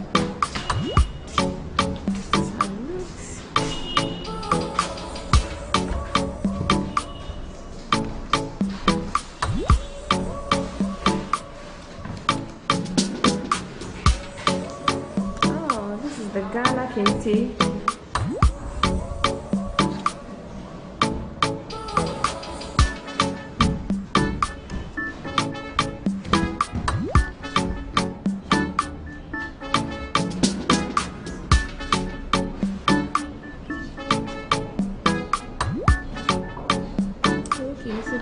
Habitat of the traditional museum, I think.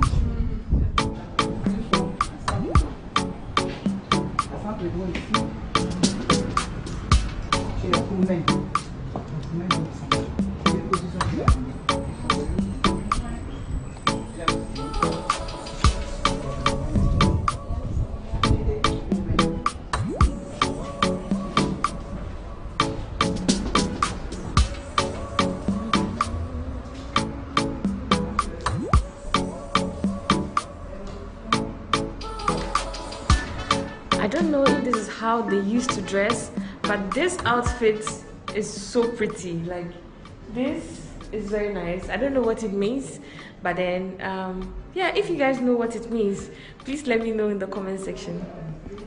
Is that how the ladies used to dress in the past? And this looks like a wedding outfit, which is so pretty. You can see some nice beadwork here. Oh, I'm sure we are not supposed to touch because there is no tour guide for us. Look at the outfits, like a wedding gown.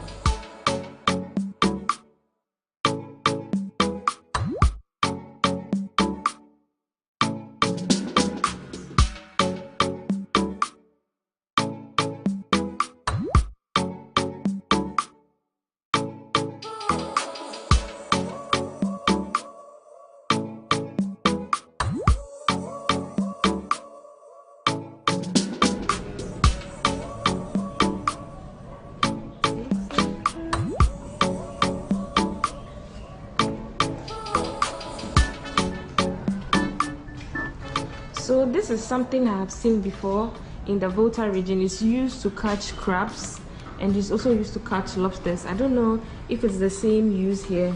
If you know, let me know in the comment section. Yeah, this I have seen before. It's a trap. It's actually a trap to catch crabs. And this. I like how they represented everything in how it was represented back in the 80s.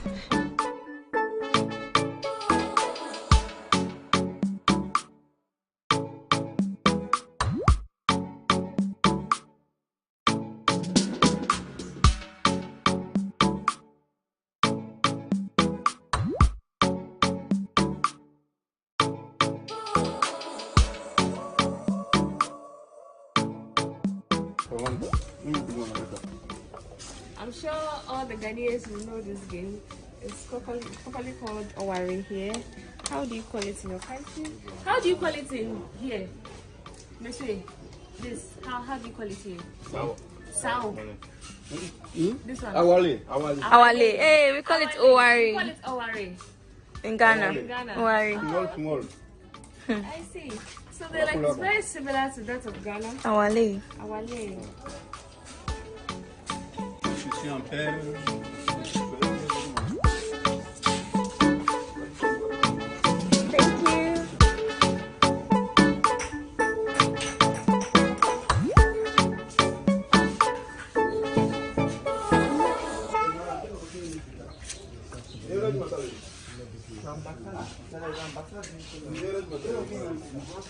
Oh, this is so beautiful. This facility. Like this. The two of us. Yeah. So from the museum, we are going to Maison Ganame, which is also another historical site you must see when you are here at the Grand Bassam. So it's not too far. We picked a loading taxi. There were other people in the car. They just alighted. It's left with Millie and I. Then we get to the place. It's not too far. So yeah, let's see how it goes. I'm super excited. I get to explore Grand Bassam, like the popular Grand Bassam. When you come to Côte d'Ivoire, make it a point to visit this place too. Get to know their history. If you speak French, it's a plus. If you don't, you're just going to be like me.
it's quite an abandoned place, so I guess we have to do the tour ourselves. So this is how it looks like.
The history.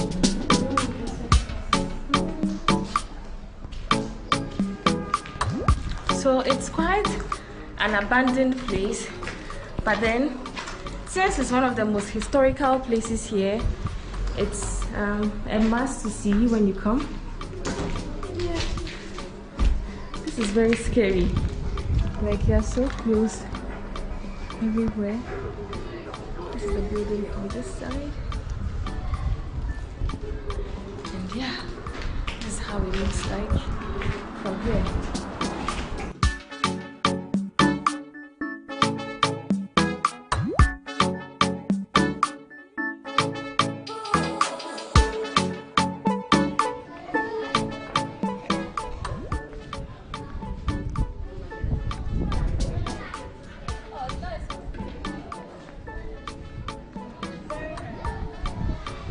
So this is how the whole building looks like, and it's very close to old buildings.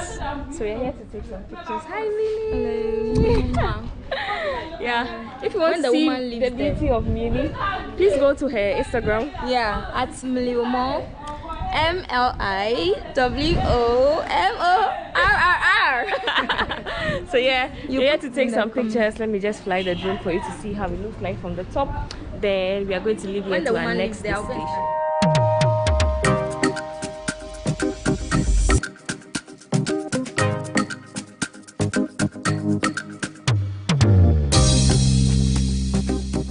So this is exactly how it looks.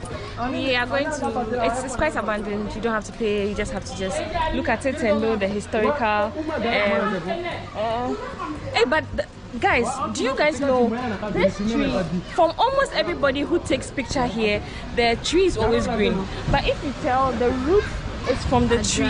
Yeah, and they are dried. So I'm wondering, what's the historic meaning, or what does it mean? Why does the tree look green? Where is the source of water from? It's amazing. Like, yeah. So let's go to the next. You're coming along. Let's go.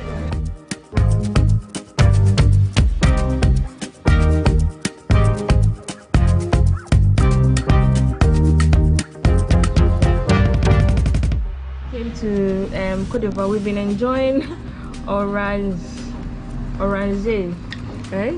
Millie especially, she loves it. I love it. And we got it in this shop very close to the Maison Ganame, enjoyment minister. So yeah, this is how it looks. When you come, you could try it. It's nice. It's similar to Fanta, but it has a different taste. It has more of the lemon flavor, which is nice. I just saw some men enjoying fufu here. Nice. They enjoy some fufu. Looks like plantain. Two. So we are leaving here to have some lunch and call it a day. And you guys are coming along, so let's go. This is the taxi. It's a loading taxi, so there are people inside.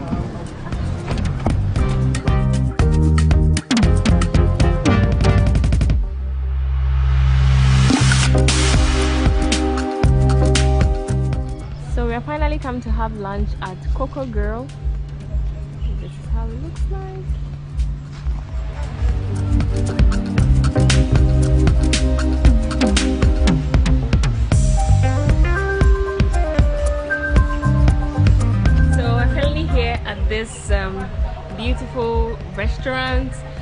recommended by CC. CC's on Instagram. And this place is nice. CC Travels, okay. Yeah. This place is beautiful, yeah. We are super hungry, but here I learned they serve all kinds of dishes. So for any foreigner, you feel at home here because they sell all kinds of dishes. Let's see what we get. Thank you. So this is their drink menu. And then this is their food menu. They have burgers.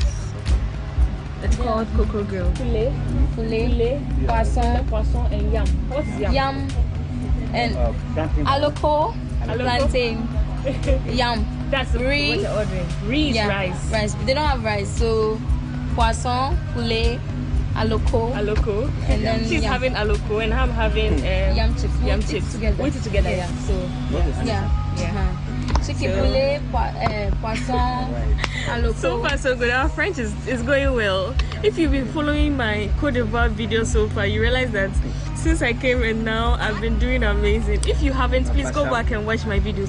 While here, also do well to show me some love, subscribe, like and share. Oh, we can put it down. This is so nice. Thank you, merci. Whoa, interesting. I like that.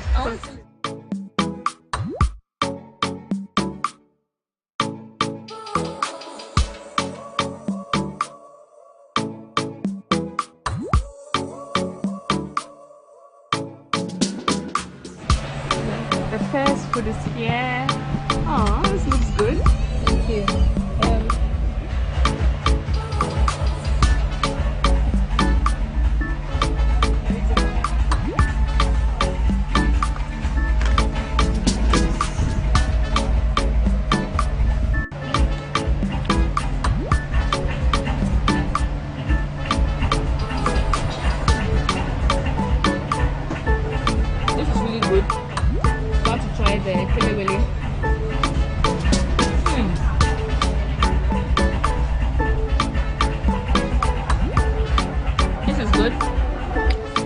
Try it.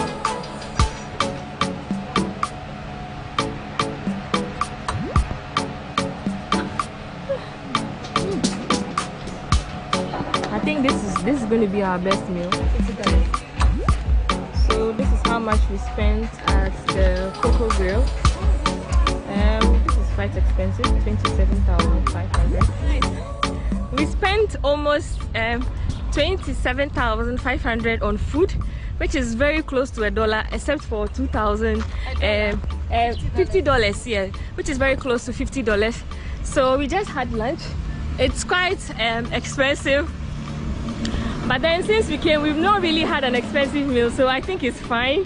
We are going to the beach. We're going to the beach, soak some beach energy and head to Abidjan. And this is going to end our last tour here at Grand Bassam. So this is the name of the beach. It's close to Tavarine. They have some beach outfits. Millie, are you going to get something?